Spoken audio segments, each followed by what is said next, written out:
Hey guys, thank you so much for those who joined in the show. Today, of course, we were discussing the possible lockdown and amidst the Chief Justice Mogoeng's prayer and statements over the weekend, where he prayed against any vaccine that was meant to alter our bodies. Weighing in on that, I mean, of course, the biggest concern is that we are in the brink of a lockdown, guys. Can you imagine a Christmas with the lockdown? Can you imagine? We have come so much of age. We've always had beautiful Christmases with our children, with our families. We grew up knowing that Christmas was the most beautiful time of the year. And for the first time, our children so young, they're gonna have a Christmas in lockdown.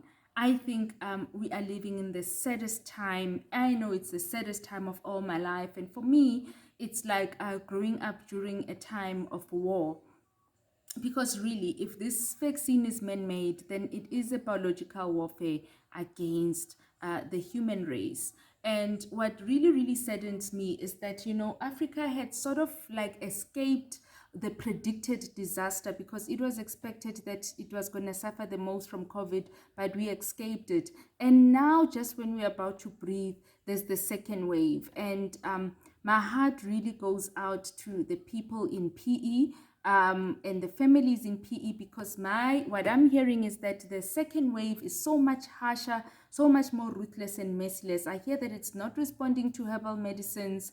It's quicker. It's just, it's more terrible than the first wave. So because it's stronger and obviously the virus has mutated. So my prayer, guys, is that I pray that the vaccine that has been introduced, that will be introduced, I understand there's 3 vaccines now. I pray that those vaccines are really in good faith, because I'm looking at our Chief Justice. He's a judge. These are people who are trained to not speculate, to not work on hearsay, to not work on rumors. If he is saying something, then he should be somebody who's heard some facts or heard something. And I'm thinking, if he at his level can put his reputation, his career, his integrity on the line, to make such a statement, and not only make a statement, to pray about something like this, because if he was just saying it, we would think he's being political. But this was a man praying, talking to his God. Then you know that he is serious, and it's based on something serious. And I'm thinking, if a man of his stature at his level can have this to say about this vaccine, then who am I at my level? How can I dismiss him? This is not somebody that is easy to dismiss because of his credibility and stature. So guys, I'm really praying that somebody can stand up and take responsibility for this. We as Africans are coming from a very terrible history with vaccines. We're coming from a background of stump programs where our bodies were actually made to not grow, manipulated to become short and skinny, and so that our enemies could become stronger and be able to bully us and oppress us. We're coming against the background of population control. We're coming against a history of infertility, vaccines, where people were given vaccines under the pretense that they were vaccines, only to find out that they were to cause them to be infertile. We know the likes of your persons who were in prisons and are walking around freely after admitting and confessing to lodging biological warfare against Africans. So I do not think that the judge is being alarmist, and I do not think that we should be assuming that he's being alarmist, because honestly, guys, we do have a history with vaccines. And not even only Africans, globally, people have had anti-vaccine movements, because these vaccines have been known to also have side effects, to also, hinder development in human beings. And also remember, guys, that There's also suspicions about the origins of COVID-19, that it's man-made, that it's meant to, to be facilitating the end times and the beast and the 666. So these are the things that we cannot take lightly, especially as Christians, especially as thinkers, especially as people that are active citizens and who are activists within our community, because it's not only our right to be active agents, citizens of agency, it's also our responsibility. So I really my plea honestly to our leaders, I said earlier on in the show that this is the one time that I really wish Dr. Nelson Mandela was alive, because I know that, it would have only taken one word from him, and he would have set this entire thing to rest straight and to rest. And it's so sad that there isn't a single leader today that can stand up and do what Mandela would have done. Instead, we have a Bill Gates who has absolutely no business commenting on this issue, except that he has money. He's no a biological scientist, he's no pharmaceutical, he's no nothing in this regard. We respect him as far as his knowledge in IT is concerned and in software development is concerned. But this is not a time, guys, to be winging things. This is not a time for people who are self-taught, who have taught themselves things on the street. We need proper experts and we need proper leaders. He's not even a leader of any country, any nation, except his own company and his foundation.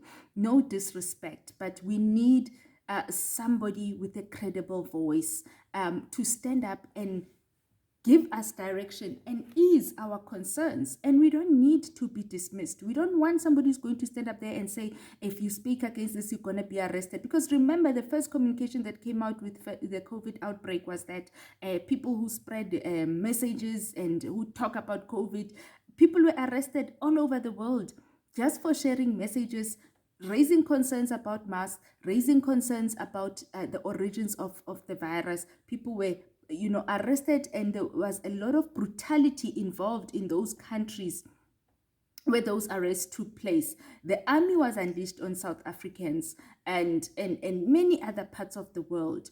And unfortunately, this has led us to a point where we cannot dismiss the possibility that this is really a ploy to subject us and to train us into submission as a nation, as a people, as a world.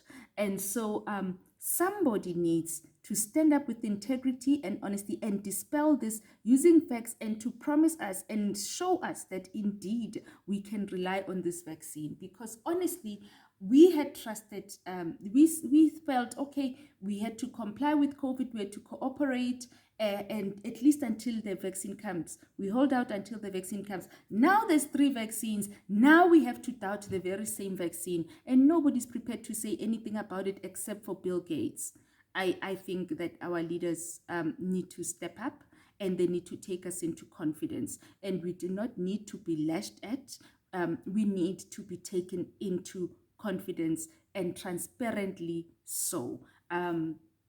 So I'm hoping that my president, who's going to be addressing us tonight, is really going to be doing a lot more. And I hope that he's not going to be lambasting the Chief Justice, because that's not what we need right now. What we need is assurance that we have a leader, that we are safe, that he is going to protect us. And unfortunately, we have also brought this upon ourselves as South Africans, especially because we've since the lockdown has ended, we've been so irresponsible, myself included. I'm one of those people who every time I walk in a shop, I have to be reminded to put on my mask. But at the same time, the mask does something to you as a person. It drains you. It literally breaks you down. And that is why we really need a vaccine that is that we can trust, so that we can all take it.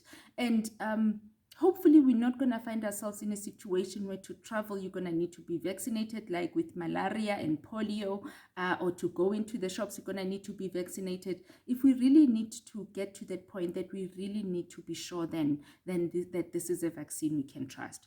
I'm not trying to be alarmist, and I'm not trying to also be a conspiracy theorist. I'm just saying that this is a Chief of Justice that was really appointed into this country on very good merit, and he has done a very great job, and we trust him. And also, we trust our president, and we also trust our leaders. And all we are saying is that please come through and take us into good confidence, because we all want to live. None of us wants to die. But if the first lockdown was 7 months, then we're going to have another 7 months again. That means 2 years out of our entire lives. We need serious intervention. Thank you so much and good night.